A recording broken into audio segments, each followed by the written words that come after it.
जय श्री जगन्नाथ, जय जय श्री जगन्नाथ, जय जय श्री जगन्नाथ। प्रिय दर्शक बंधु, आज कि श्रीमद भागवत गीतार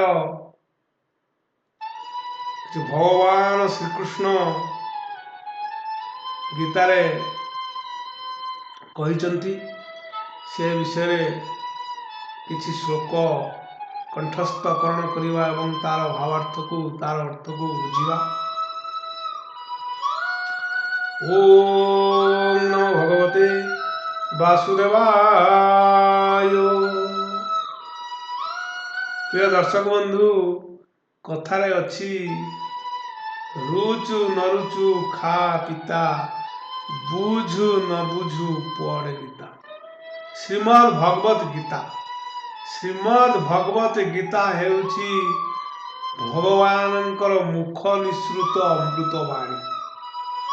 यहाँ प्रतिदिन श्रद्धार सहित एवं भक्तिर सहित अध्ययन करी एवं यहाँ अनुसरण करी परम शांति लाभ करंतु एवं भगवानंकर कृपा लाभ करंतु। ये कली कालरू उद्धार हुंतु, मोक्ष प्राप्ति हुंतु।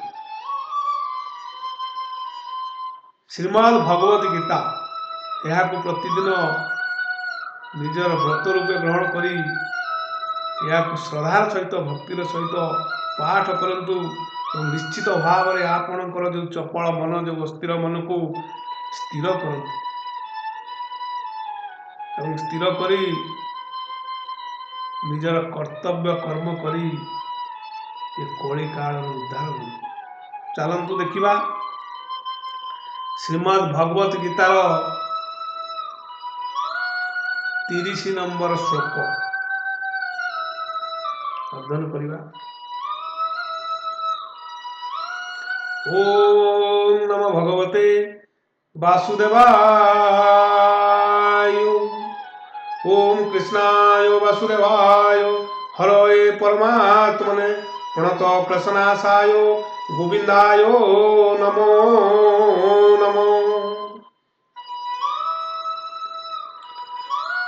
श्रीमद भगवत गीतार 30 नंबर श्लोक कंठस्थ करिबा एवं तार भावार्थ को बुझिबा एवं दैनंदिन जीवन में यहाँ को अनुसरण करी ये कली काल उद्धार पाइबा। जो मां पश्यति सर्वत्र सर्वं च मयि पश्यति तस्याहं न प्रणश्यामि स च मे न प्रणश्यति।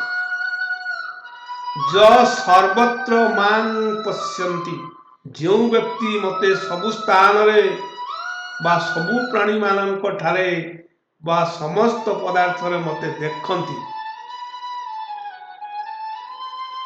मयि च सर्व पश्यति, एवं मो ठारे समस्त प्राणी बा पदार्थ को देखंती। अहम तस्य न प्रणश्यामि, मु तांकर केबे भी अदृश्य हुए नहीं। भगवान श्रीकृष्ण गीतारे अर्जुन को कहिचंती जे अहम तस्य न प्रणश्यामि, मु तांकर अदृश्य हुए नहीं। स च मे न प्रणश्यति, एवं से मोर मध्य अदृश्य हुंती नहीं। यार अनुवाद हेउची जो व्यक्ति मते सबु स्थान रे सबु पदार्थ रे एवं सबु प्राणी मानक ठारे मते देखंती एवं मो ठारे समस्त प्राणी बा पदार्थ को देखंती, मु तांकर केबे अदृश्य हुए नहीं। मु तांको मध्य प्रत्येक समय दर्शन दी। मु तांकर केबे भी अदृश्य हुए नहीं एवं से मोर मध्य केबे अदृश्य हुंती नहीं।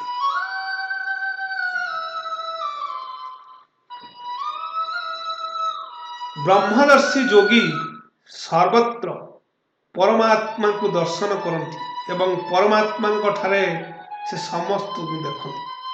यही भली व्यक्ति को ଭଗବାନଙ୍କର ସର୍ବଦା ଘନିଷ୍ଠ ସମ୍ପର୍କ ଥାଏ, କେହି କାହାର ଅଦୃଶ୍ୟ ହୁଅନ୍ତି ନାହିଁ।